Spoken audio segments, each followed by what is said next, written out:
Hi friends, welcome to GR lifestyle. இன்றைக்கி நம்ம என்ன பார்க்க போகிறோம் பார்த்தீங்கன்னா, சீசன் ஃப்ளூக்கான மருந்துங்க. வீட்டிலே எப்படி ரெடி பண்ணலான்னு பார்க்க போகிறோம். இது பேர் சித்தாரட்டைங்க, இந்த மூலிகை பேர். இது வந்து அக்ரகாரம் சொல்லுவாங்க. இது ரெண்டும் நமக்கு பக்கத்தில் இருக்க நாட்டு மருந்து கடையில் கிடைக்கும். ரெண்டு பொருளை வச்சு நம்ம ஒரு கஷாயம் ரெடி பண்ண போகிறோங்க.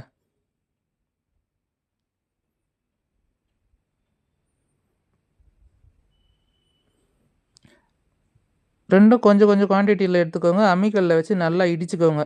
நல்லா நசுக்கிடணும். நல்லா இடித்த பிறகு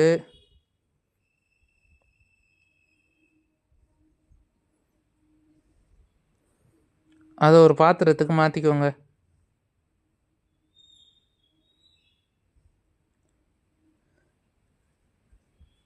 தண்ணி ஊற்றி நல்லா ஊற வச்சுருங்க. ஒரு நைட்டு ஃபுல்லாக ஊறணும்.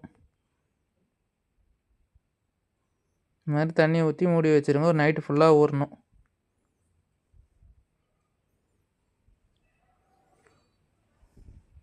அப்புறம் நெக்ஸ்ட் டே மார்னிங் பாயில் பண்ணிக்கோங்க. நல்லா பாயில் பண்ணிக்கோங்க. இந்த மாதிரி நல்லா கொதி வரணும். சுண்டை காய்ச்சிருங்க. காய்ச்சின அப்புறம் வடிகட்டி நம்ம குடிச்சிக்கலாம். வெதைன்னு குடிக்கிற மாதிரி பார்த்துக்கோங்க. வடிகட்டி வெதைன்னு குடிக்கணும். காலையில் சாப்பிட்டதுக்கப்புறம் குடிச்சிக்கோங்க. நைட்டும் அதேமாதிரி சாப்பிட்ட அப்புறம் வெதைன்னு குடிச்சிங்கன்னா ஒரு 3 டேஸ் கண்டினியூஸாக குடிச்சிங்கன்னா எல்லா சளியும் சரியாயிருங்க. சளி, இரும்பல், தொண்டை வலி எல்லாமே சரியாகுங்க. இம்யூனிட்டி பவர் பூஸ்ட் ஆகும்.